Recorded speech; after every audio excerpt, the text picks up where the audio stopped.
बिस्मिल्लाहिर्रहमानिर्रहीम, अस्सलाम वालेकुम। माई सेल्फ खिजर अहमद उसामा और आप देख रहे हैं एमके प्रिपरेशन का YouTube channel. Student, last session में हमने ऑपरेटिंग सिस्टम स्टार्ट किया था। उसमें हमने ऑपरेटिंग सिस्टम की कुछ बेसिक्स पढ़ी थी, कुछ एल्गोरिथम्स पढ़े थे, देखा था कि ऑपरेटिंग सिस्टम किस तरह से जो वो काम करता है, फाइल्स को कैसे हैंडल करता है और किस तरह से वो एक ब्रिज का काम करता है, कौन कौन सी चीजें थी, सारी डिटेल से डिस्कस की थी। आज हम स्पेसिफिकली जो इनिशियली सबसे पहले जो ऑपरेटिंग सिस्टम या जिसको हम कह सकते हैं कि बेसिक ऑपरेटिंग सिस्टम थे, यूनिक्स और लिनक्स, उनके बारे में कुछ बातें पढ़ेंगे, देखेंगे कि उनमें क्या क्या चीजें थी, कब डेवलप हुए, उनके वर्जन्स कौन से थे और उनके अंदर कौन कौन से पैरामीटर्स और चीजें शामिल हैं, वो सारी की सारी आज के सेशन में हम डिस्कस करेंगे। तो एंड तक इस वीडियो को जरूर देखिएगा। But before starting the session, अगर आपने अभी तक हमारा जो ऑफिशियल यूट्यूब चैनल्स हैं एमके प्रिपरेशंस और एमके पब्लिकेशंस, अगर आपने इनको ज्वाइन नहीं किया हुआ, सब्सक्राइब नहीं किया हुआ, तो अभी सब्सक्राइब कर लें, बेल आइकन पे क्लिक कर लें ताकि आपको पूरे पाकिस्तान से डिफरेंट जॉब्स की मालूमात और हमारी क्वालिटी बुक्स, नोट्स के बारे में जो मालूमात है वो बर वक्त मिलती रहे। आइए स्टार्ट करते हैं आज के सेशन को। सबसे पहले हम बात करते हैं यूनिक्स के बारे में।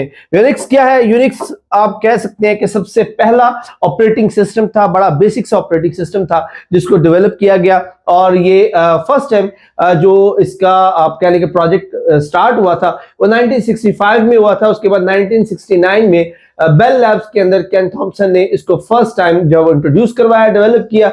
1971 में इसका फर्स्ट एडिशन जो था वो रिलीज हुआ, PDP 11 उसको कहा गया। फिर 1973 में इसको सी में जो है वो डेनिस रेची ने दोबारा से इसको रीटाइप किया सी के अंदर, लेकिन बेसिक प्रोटोकॉल्स वही थे और इसकी जो पोर्टेबिलिटी थी उसको इनहेंस किया। फिर 1975 में बार्कले सॉफ्टवेयर डिस्ट्रीब्यूशन ने इसकी डिस्ट्रीब्यूशन जो है वो कमर्शियली स्टार्ट की। 1983 में जो सिस्टम वी है वो रिलीज किया गया, जो कि कमर्शियल यूनिक्स का वर्जन था, वो दस्तयाब हुआ। फिर 1991 में लिनक्स के जो कर्नल अनाउंस थे वो बाय लिनक्स टर्टल्स वो किए गए। 1994 में लिनक्स 1.0 जो एक कंपोज्ड कंप्लीट ऑपरेटिंग था लिनक्स का, वो लॉन्च किया गया।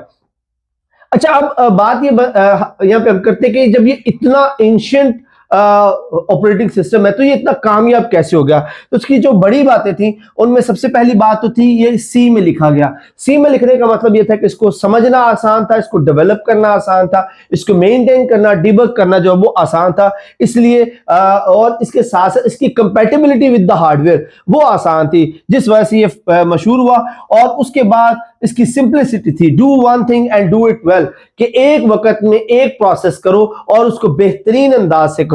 और उसके बाद आ जाता है जी मल्टीपल यूजर। ये लिनक्स जो था वो साइमल्टेनियसली मल्टीपल यूजर जो थे इसको इस्तेमाल कर सकते थे। और हायरार्किकल फाइल सिस्टम जो इसकी लॉजिकल ऑर्गेनाइजेशन थी वो इसकी मकबूलियत का बायस बनी। और पिप्सर फिल्टर जो इसकी पावरफुल कमांड कंपोजिशन थी, ये वो बेसिक चीजें थी जिसकी वजह से जो लिनक्स है वो मशहूर हुआ और आज भी ये वैल्यूएबल है। अब अगर बात करें इसकी फिलॉसफी की कि जो लिनक्स की फिलॉसफी है वो क्या है, तो ये चंद एक बेसिक से एलिमेंट है जिनको लेके जो है वो लिनक्स चला और इसी वजह से यूनिक्स और लिनक्स जो है वो इसी वजह से मशहूर हुए हैं। अब उसमें पहला प्रिंसिपल है स्मॉल इज ब्यूटीफुल, कि प्रोग्राम्स को बजाय लंबा और कॉम्प्लिकेटेड बनाने के छोटे छोटे प्रोग्राम्स में डिवाइड करें। इसके बाद वन थिंग वेल, एक वक्त में एक काम करें और अच्छे अंदाज से करें। प्रोटोटाइप्स जो है वो जल्दी से बनाए, इटरेटिव डेवलपमेंट, यानी कि उसको बार बार यूटिलाइज किया जा सके ताकि उसको बेहतर से बेहतर बनाया जा सके। पोर्टेबिलिटी ओवर एफिशिएंसी, कि इसको पोर्टेबल लैंग्वेजेस में लिखा गया, सी लैंग्वेज में लिखा गया जो कि पोर्टेबल भी है, अंडरस्टैंडेबल भी है। उसके बाद फ्लैट टेक्स्ट फाइल है, ह्यूमन रीडेबल कॉन्फ़िगरेशंस थी जिनको समझना आसान था। सॉफ्टवेयर जो लेवरेज थी कि ये रीयूज कर रहा था एग्जिस्टिंग टूल्स को, इसके लिए स्पेसिफिक आईडी की जरूरत नहीं है, स्पेसिफिक एनवायरनमेंट या टूल्स की जरूरत नहीं है, पहले से मौजूद टूल्स को इस्तेमाल कर सकता है। उसके बाद कैपेटिव यूएस को यानी कि कमांड लाइन जो है उसको प्रेफर करता था, क्योंकि at that time initially command line जो इंटरफेस थे वही इस्तेमाल होते थे। प्रोग्राम्स एज अ फिल्टर, यानी कि इनपुट और आउटपुट को बेहतर तरीके से हैंडल करता था। तो ये बेसिक फिलॉसफीज है जिसकी बेस पर जो यूनिक्स और लेटर जो लिनक्स है उस पर डेवलप किया गया। अब उसका आर्किटेक्चर क्या, यहाँ पर आप देख सकते हैं कि पिक्टोरिकली इसका जो आर्किटेक्चर है यहाँ पर बताया गया। फॉर एग्जांपल अगर आपने इनपुट दी है IS, इसको इनपुट दी है, तो स्टार्ट कहां से होगा, शेल फ्रेजेस द कमांड। जो शेल है यानी कि शेल भी एक सॉफ्टवेयर ही है जो असल में इंटरफेस का काम करता है between the hardware and the software, और यूजर के दरमियान, बिटवीन हार्डवेयर सॉफ्टवेयर और यूजर के दरमियान जो है वो एज एन इंटरफेस काम करता है। तो शेल जो है इस कमांड को प्रोसेस करेगा, उसके बाद शेल जो है फोक की कमांड के जरिए एक चाइल्ड क्रिएट करेगा। चाइल्ड मीन जो अपने पेरेंट कमांड से आगे जो डॉटर कमांड बनी उसको क्रिएट करेगा, चाइल्ड कॉल्स करेगा, उसकी एग्जीक्यूशन के लिए इसको लोड करेगा, and then it's called the gate dents जो कि इसकी डायरेक्टरी को रीड करेगा। देन कर्नल जो है वो उसको रीड करते हुए डायरेक्टरी से डिस्क पर लेके जाएगा, और फिर उसके लिए राइट की कमांड जो है वो कॉल होगी और उसको डिस्प्ले किया जाएगा, और राइट की कॉल के बाद यानी कि इसका डिस्प्ले होने के बाद इस कमांड को एग्जिट कर दिया जाएगा। तो टेक्निकली ये 7 स्टेप्स बनते हैं जिनमें कोई भी एक इनपुट को जो यूनिक्स के अंदर एग्जीक्यूट किया जाता है। फर्दर मूव करें तो हमारे पास कर्नेल की टाइप्स है और उसका कंपैरिजन है। पीछे हमने जो विंडो का इंट्रोडक्शन पढ़ा था, बेसिकली ये चीजें हमने वहां पर भी डिस्कस की थी, लेकिन यहाँ पर स्पेसिफिकली 3 तरह की जो कर्नेल वर्जन्स है उनको डिस्कस किया गया है, मोनोलिथिक, माइक्रो कर्नेल और हाइब्रिड। ये 3 अप्रोचेस जो है वो ज्यादातर इस्तेमाल होती हैं इस यूनिक्स के अंदर। दैट इज वाई यहाँ पर इन तीनों का कंपैरिजन किया गया। बेसिक बातें वही है जो हम पीछे कर चुके हुए हैं। जैसे मोनोलिथिक की बात करें, ऑल इन कर्नेल स्पेस, इनके सारा जो एलिमेंट्स है वो कर्नेल स्पेस में होते हैं, जबकि माइक्रो कर्नेल में minimum in kernel, rest in user, kernel के अंदर जो है वो कम होते हैं लेकिन यूजर के अंदर जो ज्यादा होते हैं, और हाइब्रिड जो वो इसकी मिक्स्ड अप्रोच है। इसी तरह ये फास्ट अप्रोच है, स्लो, इनकी बातें वही है जो पहले बात कर चुके हुए। जस्ट यहाँ पर आपके रिवीजन के लिए कंपैरिजन दिया गया। I will share these files with you so you could read it by yourself. Okay जी, फर्दर मूव करते हैं। हमारे पास आ जाता है जी लिनक्स का जो प्रोसेस स्टेट्स है। पीछे हमने जो बेसिक ऑपरेटिंग सिस्टम की प्रोसेस स्टेट्स पढ़ी थी, यहां पर अब हम स्पेसिफिकली लिनक्स की बात करें तो इसके लिए सबसे पहला जो इसकी स्टेट है दैट इज अ रनिंग, जो currently executing on CPU are ready to run, यानी कि जो प्रोग्राम या प्रोसेस जो है वो रेडी है रन होने के लिए, वो फर्स्ट स्टेट इसकी रनिंग आ जाती है।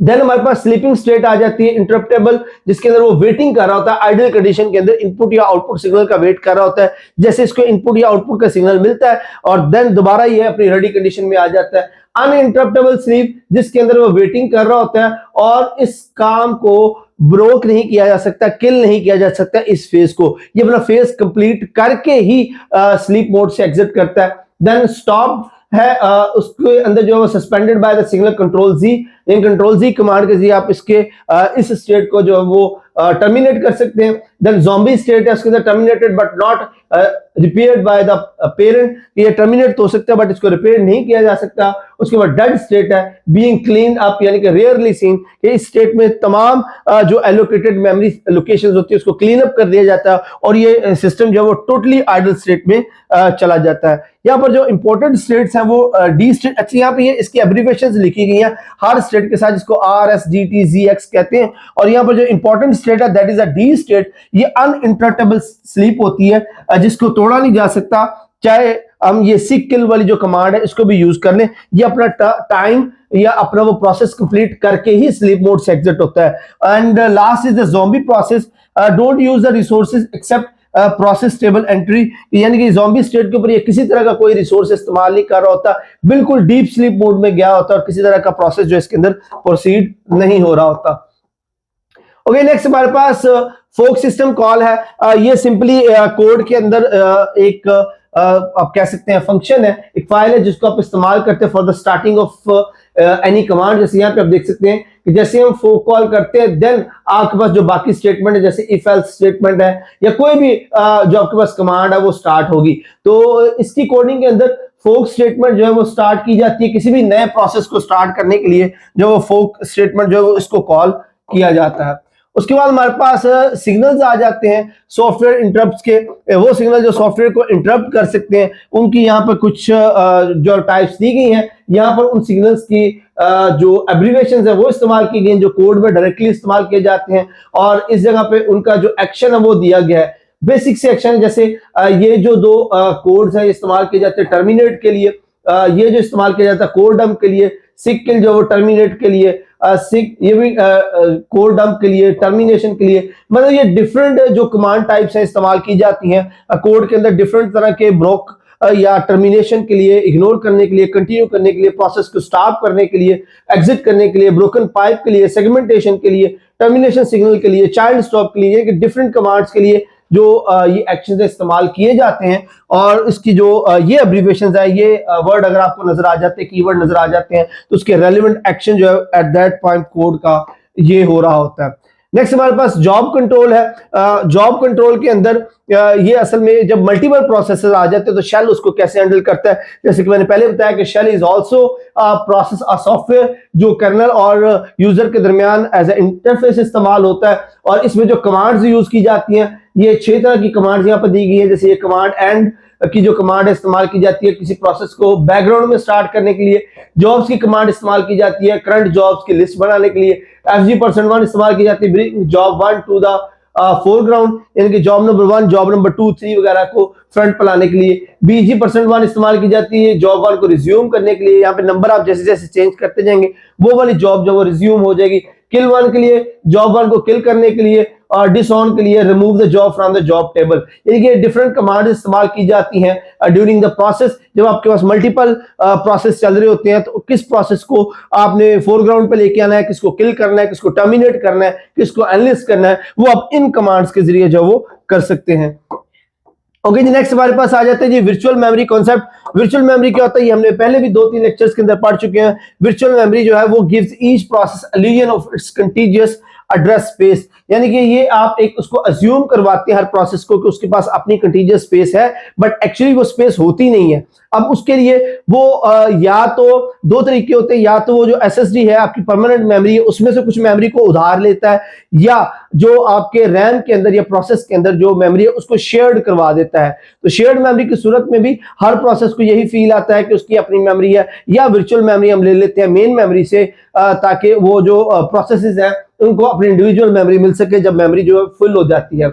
Allow processes to use more memory than physically available, provides memory protection between the processes। यानी कि इसमें जो प्रोग्राम्स हैं या प्रोसेसेस हैं उनको ये फील आती है, उनको यही ऐसा यकीन दिलाया जाता है कि उनके पास अवेलेबल मेमोरी है for the execution.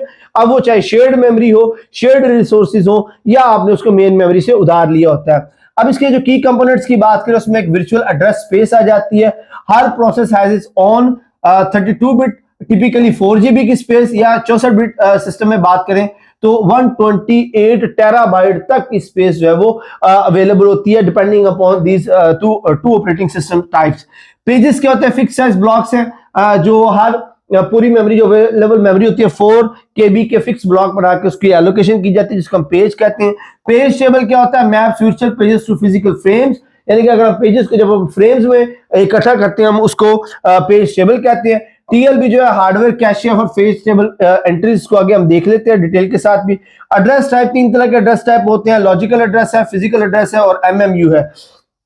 Logical address क्या है, generated by the CPU. Physical address क्या है, जो एक्चुअल लोकेशन होती है मेमोरी के अंदर चाहे वो रैम में हो या रोम में हो। और उसके बाद एमएमयू क्या है, maps logical physical using the page table, यानी कि फिजिकल मेमोरी को लॉजिकल मेमोरी में मैप किया जाता है टेबल को इस्तेमाल करते हुए।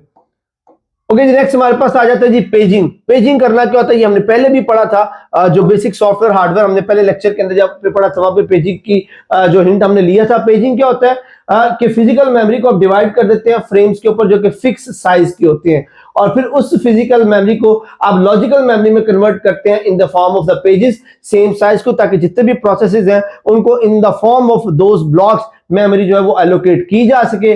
Page maps to frame via page table, यानी कि वो जो पेजेस है जब हम उनको कंबाइन करते हैं इन अ फ्रेम तो उसको हम पेज टेबल कहते हैं। अब इसकी एग्जांपल के तौर पर फॉर एग्जांपल आपके पास पेज साइज जो है 4 KB का 2 की पावर 12 बाइट्स बन जाता है 4 KB के अंदर, और ऑफसेट बिट्स जो है वो यहाँ पर 12 क्योंकि पावर इसकी 12 आ रही है। अब पेज नंबर बिट्स की बात करें तो 32 मैक्सिमम में, 12 माइनस करें तो 20 जो है वो पेज नंबर बिट्स आ सकती हैं। और पेज टेबल की एंट्रीज कितनी होगी, 2 की पावर पेज नंबर, यानी कि जितने पेज नंबर हो उतने 2 की पावर हो तो वो पेज टेबल की एंट्रीज आ जाती है which is equal to this. अब इसके एडवांटेजेस क्या है, कोई एक्सटर्नल फ्रेगमेंटेशन की जरूरत नहीं पड़ती क्योंकि ऑलरेडी आपके पास जो फिजिकल मेमोरी होती है आपने उसको पेजेस की सूरत में, ब्लॉक्स की सूरत में डिवाइड किया होता है। सिंपल एलोकेशन, कोई भी जो फ्रेम फ्री हो, कोई भी पेज जो फ्री हो, आप उसको सिंपली डायरेक्ट एलोकेट कर सकते हैं किसी भी प्रोसेस के अंदर।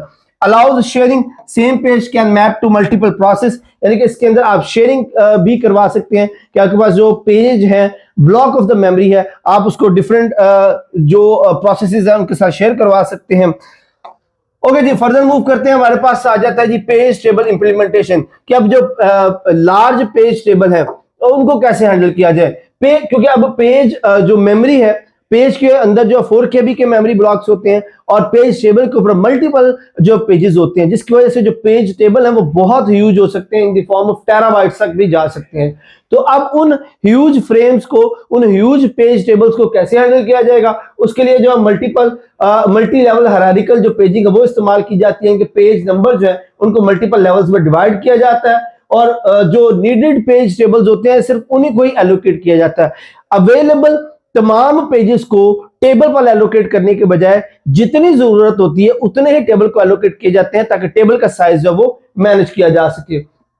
अच्छा जी, उसके बाद हमारे पास आ जाते हैं जी हैश पेज टेबल। अब हैश पेज टेबल क्या होता है? Hash page number two find entry, यानी कि हम उसकी इंडेक्सिंग करते हैं, हैंडल क्लियरेंस विद चेनिंग, और जो पेज होते हैं उनकी चेन बना के आप उसको इस तरह से इस्तेमाल करते हैं कि जो पेजेस टेबल के ऊपर मौजूद है, बजाय ये कि सारे जो पेजेस हैं वो टेबल के ऊपर रश करवा दें, बल्कि उसकी बजाय जैसे जैसे पेज नंबर एक खास स्पेसिफिक जो तादाद है पेज नंबर की वो टेबल के ऊपर रखी जाती है, और जैसे जैसे वो एलोकेशन होती जाती है, टेबल फ्री होता है, वैसे वैसे पीछे से पेजेस जो है वो और लाए जाते हैं, जिसकी वजह से जो पेज का टेबल का जो साइज है वो मेंटेन रहता है, वो बढ़ता नहीं है। उसके बाद इन्वर्टेड पेज टेबल है, 1 entry per physical frame, not per virtual page, page proportional to the physical memory, not virtual, slow lookup, require search, यानी कि वही बातें जो मैंने पहले आपको बता दी कि टेबल को ओवरलोड से बचाने के लिए, उसका साइज बड़ा होने के बचाने के लिए हम रिप्लेसमेंट वाला जो है वो एक अप्रोच इस्तेमाल करते हैं कि जो लॉन्ग टर्म के लिए पेज नंबर जो मौजूद है, जो इस्तेमाल नहीं हुए, हम उनको रिमूव करते हैं टेबल के ऊपर से और नए पेज नंबर जो वो अलॉट कर देते हैं। तो इस तरह से हमारा जो मकसद होता है मल्टी लेवल पेजिंग का, तो वो यही होता है कि जो पेज टेबल का जो साइज है, इमेंस साइज है, उसको जो है वो मेंटेन किया जा सके। अच्छा, उसके बाद है translation look side buffer, TLB। अब बफरिंग क्या होती है? असल में स्पीडिंग अप होता है एड्रेस ट्रांसलेशन की। बफरिंग में हम उसको स्पीड अप कर रहे होते हैं प्रोसेस को। अब प्रॉब्लम क्या है कि each memory access would need 2 memory accesses, कि हर मेमोरी जो भी एक्सेस करना चाहिए उसको 2 तरह के एक्सेस चाहिए। पहला access page table to get frame number, access actual data in memory, यानी कि अब अगर किसी भी मेमोरी एक्सेस को की तरफ कोई प्रोसेस जाता है तो वो 2 तरह की एक्सेस उसको रिक्वायर होती है। पहले वो पेज टेबल पर जाएगा, पेज टेबल के एक्सेस के बाद वो जो एक्चुअल मेमोरी लोकेशन है जो कि पेज नंबर के साथ उसको मिलती है, पेज के साथ मिलती है, वो उसकी तरफ एक्सेस करेगा। तो इन 2 एक्सेसेस को अटेन जरूरत पड़ती है जब प्रोसेस किसी मेमोरी को एक्सेस करने की कोशिश करता है। तो उसका हल क्या निकाला है? हार्डवेयर कैशे की सूरत में। अब हार्डवेयर कैशे क्या होती है? ये आप यूं कह सकते हैं कि जहां पर रीसेंट मेमोरी नंबर जो है वो मौजूद रहते हैं, यानी कि बार बार पेज टेबल के ऊपर जाकर, यानी कि एक पेज नंबर जो वो फ्रीक्वेंटली है, एक लोकेशन जो है वो फ्रीक्वेंटली यूज हो रही है बाय डिफरेंट प्रोसेसेस, तो उसको बजाय बैकएंड पर या आप कह लें बजाय वापस स्टोर में लगाने के, उस मेमोरी लोकेशन को कैशे मेमोरी में रखा जाता है जहां पर फ्रीक्वेंटली यूज लोकेशंस मौजूद होती हैं। तो बजाय प्रोसेस जो है वो बैकएंड में स्टोर पर जाके जो मेमोरी को एलोकेट करे, उसकी बजाय वो पहले जो कैशे मेमोरी में फ्रीक्वेंटली यूज मेमोरी पड़ी होती है वो वहीं से ले लेता है, जिसकी वजह से जो बफरिंग है इनके स्पीड अप हो जाता है, प्रोसेस जो वो स्पीड अप हो जाता है। अच्छा जी, फर्दर हमारे पास आ जाते हैं पेज रिप्लेसमेंट एल्गोरिथम। जैसे कि मैंने आपको पहले बताया कि इसके अंदर जो है वो इफेक्टिवली इसको इस तरह से यूज किया जाता है कि जो लॉन्ग टर्म के असाइंड हुए होते हैं पेज 2 तरीकों से, एक तो जो बहुत अरसे से पेज नंबर असाइन हुए हैं और उनको रिमूव करके जो है वो डिसएलोकेट किया जाता है, और इसी तरह जो बार बार यूज हो चुके हुए थे उनको रिप्लेस कर दिया जाता है फ्रेश पेज नंबरिंग से। तो इस तरह से जो मेमोरी अलॉटमेंट है डिफरेंट प्रोसेसेस को, उसको मेंटेन और मैनेज किया जाता है जिससे वो ना ओवरलोड हो और ना ही वो प्रोसेस जो है वो स्लो डाउन हो। अब उसमें ओल्डेस्ट जो पेज होते हैं मेमोरी में जो लॉन्गेस्ट टाइम के लिए चल रहे होते हैं उनको रिप्लेस कर दिया जाता है विद द फ्रेश वंस। और उसके अलावा इसको जो ना बी लेडीज एनोमली भी कहा जाता है, जहां पे more frames can cause more page faults, यानी कि आप जितने ज्यादा फ्रेम्स बनाएंगे, कोशिश ये होती है कि नए फ्रेम्स बनाने की बजाय या नए पेज नंबर्स बनाने की बजाय जो पहले से मौजूद है उन्हीं को ही रीयूज किया जाए, ताकि जितने कम एंटिटीज होगी उतना ही इजी होगा उनको हैंडल करना या उनकी बगिंग को जो है वो हैंडल करना। इस सारे प्रोसेस को ऑप्टिमाइजेशन या ओपीटी भी कहते हैं। अच्छा, उसके बाद थार्चिंग आ जाता है। थार्चिंग में क्या होता है, जब पेजिंग ओवरलैंड सिस्टम करता है तो process spend more time paging than executing, कि जब आप नए पेजेस बार बार बना रहे होते हैं, पेज फ्रेमिंग ज्यादा बना रहे होते हैं, तो उसमें जो सिस्टम है वो बजाय प्रोसेस को एग्जीक्यूट करने के पेजिंग में ज्यादा टाइम वेस्ट करता है प्रोसेस की बजाय, ताकि अवेलेबिलिटी ऑफ मेमोरी जो है वो उसको इंश्योर किया जा सके। यानी कि सिस्टम की प्रायोरिटी ये बन जाती है कि जब ज्यादा प्रोसेसेस उसकी तरफ आ रहे हैं तो वो बजाय प्रोसेसेस की एग्जीक्यूशन पर फोकस करे, उसकी बजाय वो पेजिंग पर फोकस करना शुरू कर देता है ताकि उनको मेमोरी अवेलेबल करवाई जा सके। तो इस प्रोसेस को थार्चिंग कहते हैं। तो इसको हैंडल करने के मैंने आपको पहला तरीका बताया कि हम बजाय नए फ्रेम्स बनाने के उसको सिस्टम को बजाय नए फ्रेम बनाने की कमांड के हम उसको इस तरह से मैनेज करने की कोशिश करते हैं कि पहले से मौजूद जो पेजेस हैं या फ्रेम्स हैं उनको या तो रीयूज किया जाए या रीयूज नहीं हो सकता तो उनको शेयर्ड पे लेके जाया जाए, ताकि मिनिमल रिसोर्सेज जो है वो यूटिलाइज हो और मैक्सिमम जो रिसोर्सेज हैं वो अवेलेबल रहे फॉर द फंक्शनिंग। अच्छा, उसके बाद लिनक्स की जो फाइल सिस्टम हायरार्की है वो यहां पर गिवन है। यहां पर जो डायरेक्टरी है लिनक्स की वो दी गई है, जिसके अंदर आप देख सकते हैं ये उसकी डायरेक्टरी के सिंबल्स यहां पर मौजूद है और किस काम के लिए होते हैं। जैसे ये फॉरवर्ड / है, ये रूट डायरेक्टरी के लिए इस्तेमाल होती है। बिन / है जो एसेंशियल यूजर बाइनरीज है उसके लिए इस्तेमाल होती है। एसबिन जो है वो सिस्टम बाइनरीज के लिए इस्तेमाल होती है। ईटीसी जो है वो कॉन्फ़िगरेशन फाइल्स के लिए। डेव जो है वो डिवाइस फाइल के लिए। मतलब ये सारी डायरेक्टरी, उसके पर्पसेस और उनके कंटेंट्स वो सारे के सारे इस टेबल में दिए गए हैं, जो आप देख सकते हैं। इंपॉर्टेंट है, एमसीक्यू पॉइंट ऑफ व्यू से अक्सर में से भी क्वेश्चन आ जाता है कि लिनक्स की जो डायरेक्टरी है उसके अंदर सिंबल दे के आपको उसका पर्पस या पर्पस दे के उसके लिए जो डायरेक्टरी है वो पूछी जा सकती है। ओके जी, फर्दर मूव करते हैं। यूनिक्स की फाइल टाइप्स हैं, तो यूनिक्स में कौन कौन सी फाइल टाइप्स यूज होती हैं। तो ये बेसिकली 7 किस्म की जो फाइल टाइप्स है इसके अंदर इस्तेमाल होती हैं, जिनके नाम रेगुलर है, डायरेक्टरी है, सिंबॉलिक लिंक है, कैरेक्टर डिवाइस है, ब्लॉक डिवाइस है, नेम्ड पाइप है और सॉकेट है। उनके आगे सिंबल्स दिए गए हैं, जिन जिन सिंबल से उनको जो है वो शो किया जाता है प्रोग्रामिंग के अंदर, और उसके बाद आगे उनके डिस्क्रिप्शन है। जैसे कि रेगुलर फाइल टाइप किससे इस्तेमाल की जाती है, ऑर्डिनरी जो डाटा होता है, ऑर्डिनरी जो डाटा फाइल इस्तेमाल उसके लिए जो रेगुलर टाइप हम उसको कहते हैं। उसके बाद जो फाइल नेम्स और आई नोड्स होते हैं उनके लिए हम डायरेक्टरी इस्तेमाल करते हैं। पॉइंटर और अनदर फाइल के लिए हम सिंबॉलिक लिंक इस्तेमाल करते हैं। आगे उनके एग्जांपल्स भी है कोडिंग के अंदर, आपको वो किस तरह के नजर आएंगे। तो इस टेबल के अंदर जो फाइल टाइप्स है, 7 तरह की फाइल टाइप्स है यूनिक्स की, वो यहाँ पर दी गई हैं। इंपॉर्टेंट है फॉर द एमसीक्यू पेपर के लिहाज से ये भी इंपॉर्टेंट है कि आपकी फाइल टाइप उनकी डिस्क्रिप्शन देके फाइल टाइप्स या उनकी एग्जांपल्स है वो आपके सवाल से पूछी जा सकती हैं। उसके बाद हमारी जो मेमोरी है उसका डिस्क स्ट्रक्चर आ जाता है। अच्छा, यहाँ में बात करें जो क्लासिकल डिस्क है, डिस्क है एसएसडी की नहीं सॉरी एचडीडी की, जिसके अंदर रोटेटिंग मैग्नेटिक प्लेट्स लगी होती हैं। हम उसके स्ट्रक्चर की बात करें क्योंकि जो हमारा पहला लेक्चर था उसके अंदर हमने डिस्कस किया था कि हम 2 तरह के डिवाइसेस इस्तेमाल करते हैं फॉर द फाइल स्टोरेज के लिए, एक एसएसडी है और एक एचडीडी है। एसएसडी के अंदर सारा डाटा जो वो इलेक्ट्रॉनिकली सेव होता है इलेक्ट्रॉनिक कंपोनेंट्स के अंदर, बट अगर एचडीडी की बात करें तो इसके अंदर ये रोटेटिंग डिस्क होती है, इलेक्ट्रिक मैग्नेटिक डिस्क होती है, जिसके ऊपर इन the form of the magnetic field जो हम डाटा स्टोर करते हैं। अब अगर इसकी बात करें, यहाँ पे थोड़ा सा इसका जो है वो क्रॉस सेक्शन दिखाया गया फिजिकल डिस्क कंपोनेंट के कौन कौन से होते हैं। इनमें प्लेटर्स होते हैं, ये जो सर्कुलर डिस्क होती है जिसके ऊपर डाटा स्टोर होता है इन the form of magnetic field, उसको हम प्लेटर्स कहते हैं। ट्रैक्स के ये जो सर्कुलर्स हैं ऑन ईच प्लेटर जो जिसकी मदद से ये रोटेट कर रहे होते हैं। उसके बाद scattered segments of the track है जो इसके ऊपर जो ट्रैक्स बने होते हैं जिनको अंदर एक्चुअली डाटा स्टोर होता है। सिलेंडर क्या होते हैं, same track position across all platters, जो ट्रैक्स के ऊपर जो पोजीशंस होती हैं उनको सिलेंडर्स कहते हैं। रीड राइट हेड्स है, ये जो हेड्स यहाँ पर बने हुए हैं ये हेड्स जो है वो उसके ऊपर डिस्क के ऊपर जो वो मूव करते हैं डाटा को फेच या डाटा को रीराइट करने के लिए। एक्चुएटर आर्म है, इन हेड्स को जो चीज मूव करवा रही होती है उसको एक्चुएटर आर्म्स कहते हैं। स्पिंडल है, ये स्पिंडल रोटेट करते हैं इसके ऊपर। मतलब ये एक फिजिकल स्ट्रक्चर इसके अंदर मौजूद है। बेसिक हमें जो डिफरेंसेस हैं वो फर्स्ट लेक्चर में पढ़ा था कि क्या होते हैं। हार्ड डिस्क जो हमारे पास कन्वेंशनल हार्ड डिस्क है और जो एसएसडी इलेक्ट्रिकल हार्ड ड्राइव है उसके अंदर क्या होते हैं। मेजर इसके अंदर चीजें जो समझने वाली ये स्कैटर्स और ट्रैक्स हैं जिनके ऊपर जो है वो डाटा स्टोर होता है, या ये एक्चुएटर आर्म है, हेड है, ये चीजें जो है वो ऑपरेट करवाती हैं डिस्क को, जिसके अंदर डाटा की स्टोरिंग या कैपेसिटी के लिए इसको इस्तेमाल किया जाता है। इसके अंदर जो इंपॉर्टेंट चीज समझने वाली वो ये है कि चूंकि ये आर्म्स जो है वो इस किनारे से मूव करती हुई सेंटर तक जाती है और सेंटर से मूव करती हुई बाहर तक आती है, तो क्योंकि ये इतना टाइम मूव करके डिस्क के ऊपर फिर डाटा को फेच करती हैं, इसी वजह से इनमें डाटा को फेच करना या डाटा को राइट करना थोड़ा सा स्लो होता है, क्योंकि आर्म जो है वो पूरे डिस्क के ऊपर से घूम कर जाती है अगर किसी भी पॉइंट या लोकेशन पर उससे डाटा को स्टोर या फेच करना है। दैट इज वाई ये थोड़ी सी स्लो होती हैं as compared to the SSD. SSD की अगर एनालॉजी हम यूज करें तो एसएसडी को आप ये भी कह सकते हैं जिस तरह एक यूएसबी होती है, वो आप कह रहे हैं कि जॉइंट साइज यूएसबी है जिसके अंदर सारा डाटा जो इलेक्ट्रिकल कंपोनेंट्स में इस्तेमाल किया जाता है। उसके बाद हमारे पास आ जाता है जी डिस्क शेड्यूलिंग एल्गोरिदम। ये हमने लास्ट लेक्चर के अंदर भी देखा था कि किस तरह जब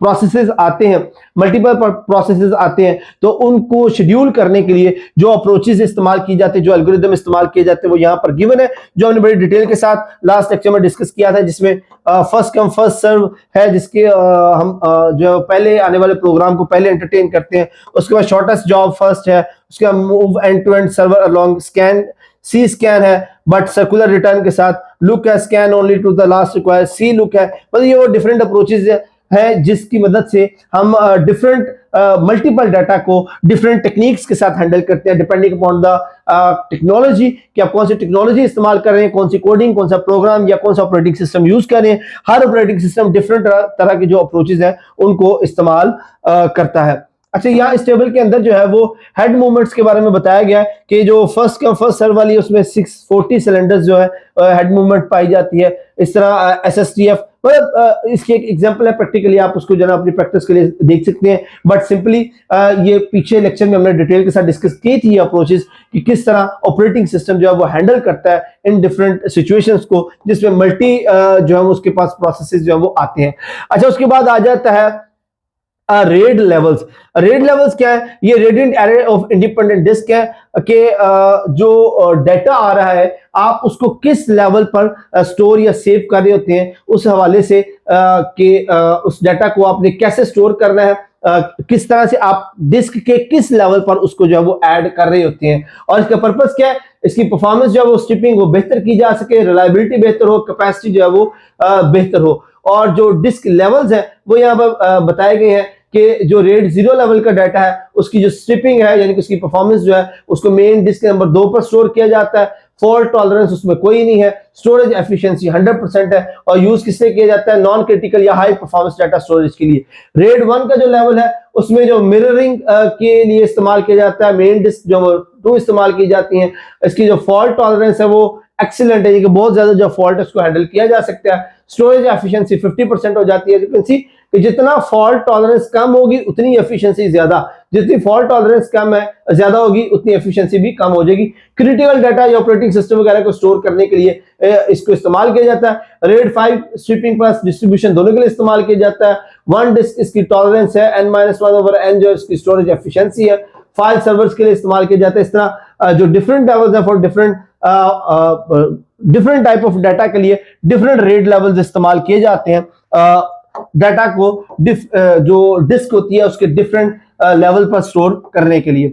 उसके बाद शेल टाइप्स आ जाती है। शेल क्या है? शेल भी असल में एक प्रोग्राम ही है that act as a bridge between the user and the kernel. Kernel की हम बात कर चुके हैं, कर्नेल जो है वो ब्रिज होता है between software and the user, यानी सॉफ्टवेयर जो फिजिकल पार्ट है और हार्डवेयर जो कि फिजिकल पार्ट है और सॉफ्टवेयर जो कि नॉन फिजिकल पार्ट, उन दोनों के दरमियान जो ब्रिज होता है वो कर्नेल होता है। और कर्नेल और जो यूजर है इसके दरमियान जो ब्रिज है उसको हम शेल कहते हैं। तो शेल की कितनी टाइप्स होती है, यहाँ पर ये डिफरेंट टाइप्स ऑफ शेल जो है वो मेंशन्ड है, और उसका पाथ, उसके फीचर और डिफॉल्ट उसका लिखा गया।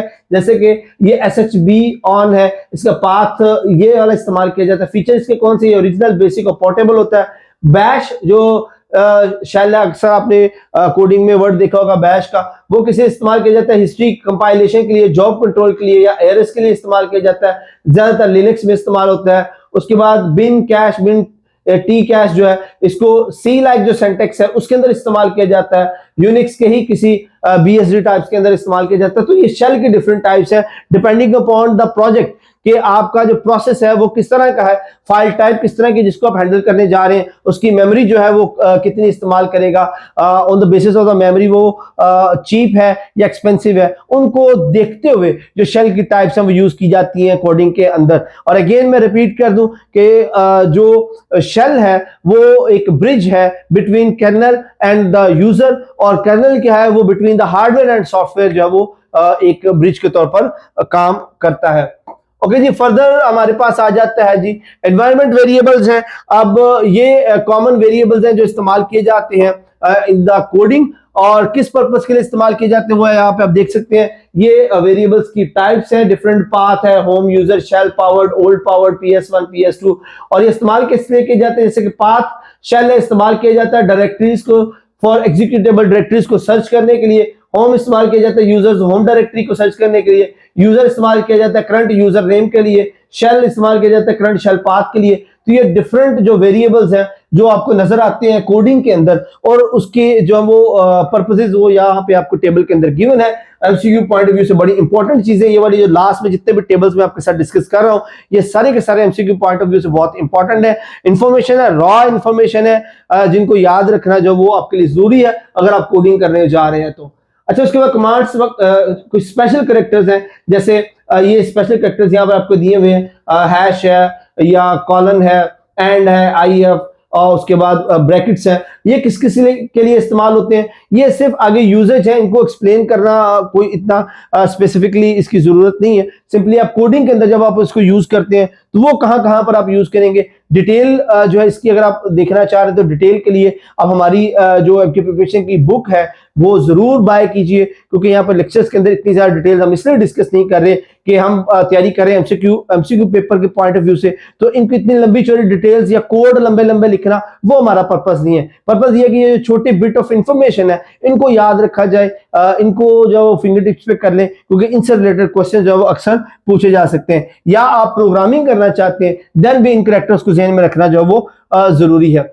उसके बाद डिफरेंट जो एडमिनिस्ट्रेशन है यूजर मैनेजमेंट की, उसके रिलेटेड जो कमांड्स है वो दी गई हैं। जैसे सिस्टम एडमिनिस्ट्रेशन में जो यूजर से रिलेटेड कमांड है, यूजर अकाउंट से रिलेटेड कमांड है, उसके लिए जैसे ये यूजर ऐड की कमांड इस्तेमाल की जाती है यूजर्स को ऐड करने के लिए, यूजर मॉड को के जो कमांड है वो इस्तेमाल की जाती है, यूजर जो ऑलरेडी यूजर मौजूद है उसकी जो प्रोफाइल है उसको मॉडिफाई करने के लिए, किसी यूजर को डिलीट करने के लिए, पासवर्ड चेंज करने के लिए। तो ये डिफरेंट कमांड्स हैं जो इस्तेमाल की जाती हैं सिस्टम एडमिनिस्ट्रेशन में यूजर से रिलेटेड जो इंफॉर्मेशन है उसको मॉडिफाई करने में। फर्दर मूव करें तो जो प्रोसेस से रिलेटेड कमांड्स है वो यहाँ पर दी गई हैं, जो डिफरेंट प्रोसेसेस को कंट्रोल करने के लिए। जैसे PS की बात करें तो प्रोसेस स्टेटस देखने के लिए कि वो कहां पर प्रोसेस जो वो किस स्टेटस पर है। टॉप कमांड इस्तेमाल की जाती है इंटरेक्टिव प्रोसेस व्यू को, कि प्रोसेस जो चल रहा होता है उसको देखने के लिए, इनहैंस टॉप को देखने के लिए। तो ये डिफरेंट जो कमांड इस्तेमाल की जाती हैं किसी भी सिस्टम एडमिनिस्ट्रेशन में प्रोसेसेस को कंट्रोल करने के लिए। फर्दर हम मूव कर लें तो हमारे पास जो फाइल सिस्टम है उसको हैंडल करने की यहाँ पे कमांड्स दी गई हैं। जितनी भी फाइल्स जो है वो ऑपरेटिंग सिस्टम हैंडल करेगा तो उसके लिए ये वाली जो कमांड्स यहाँ पर गिवन है वो इस्तेमाल की जाती हैं। जैसे DF जो वो डिस्क फ्री स्पेस को फ्री करवाने के लिए इस्तेमाल की जाती है, डिस्क यूजेज के लिए इस्तेमाल की जाती है। तो ये सारी कमांड्स जो है वो डिफरेंट पर्पसेस के लिए जो वो इस्तेमाल की जाती है। उसके बाद LVM लॉजिकल वॉल्यूम मैनेजर के लिए, यानी कि जो डिस्क का मैनेजर है उसको इस्तेमाल करने के लिए उसके कौन कौन से कंपोनेंट है, जैसे फिजिकल वॉल्यूम है, वॉल्यूम ग्रुप है, लॉजिकल वॉल्यूम है, और उसकी डिस्क्रिप्शन यहाँ पे गिवन है, और उसको उस वॉल्यूम को कंट्रोल करने के लिए जो कमांड्स है वो यहाँ पर गिवन है। यानी कि जो आपका डिस्क का वॉल्यूम है उसको मैनेज करने के लिए जो कमांड्स है वो यहाँ पर दी गई है। इसके बाद सिस्टम की मॉनिटरिंग के कुछ कमांड्स हैं कि जब CPU या कोई प्रोसेस चल रहा है तो आप उसको मॉनिटर करना चाह रहे हैं तो उसके लिए जो कमांड्स यूज होंगी वो यहाँ पर दी है। जैसे प्रोसेस ऑफ CPU को मॉनिटर करने के लिए टॉप कमांड यूज की जाती है, एनहांस टॉप इस्तेमाल की जाती है, मेमोरी यूजेज के लिए फ्री इस्तेमाल की जाती है। तो ये जो यहाँ पर इस टेबल में कमांड दी गई है ये आपकी सारी की सारी जो है वो सिस्टम और प्रोसेस की मॉनिटरिंग के लिए इस्तेमाल की जाती है। तो स्टूडेंट्स दैट्स इट, ये वो तमाम इंफॉर्मेशन थी regarding operating system Unix and Linux file के, जो अमूमन एफपीएससी या पीपीएससी के एग्जाम में पूछी जा सकती हैं, और इन्हीं इंफॉर्मेशन में से ही मोर देन 90% जो क्वेश्चंस है वो बनते हैं। और अगर मैंने जैसे पहले भी बताया, आप मजीद डिटेल्स चाहते हैं, मजीद इसके ऊपर जो वो लुक करना चाहते हैं, तो आप हमारी जो बुक है एफपीएससी की कंप्यूटर साइंस की या पीपीएससी की कंप्यूटर साइंस की, वो जरूर परचेज कीजिएगा। वो आपको इनकी मजीद डिटेल्स प्रोवाइड कर देंगी, जिनको आप अपनी प्रोग्रामिंग के लिए जो है वो फर्दर देख सकते हैं। Thank you so much. अगर आपके माइंड में कोई कंफ्यूजन हो तो कमेंट सेक्शन में जरूर पूछिएगा। नेक्स्ट सेशन तक के लिए अपना बहुत सारा ख्याल रखिए। अल्लाह हाफिज।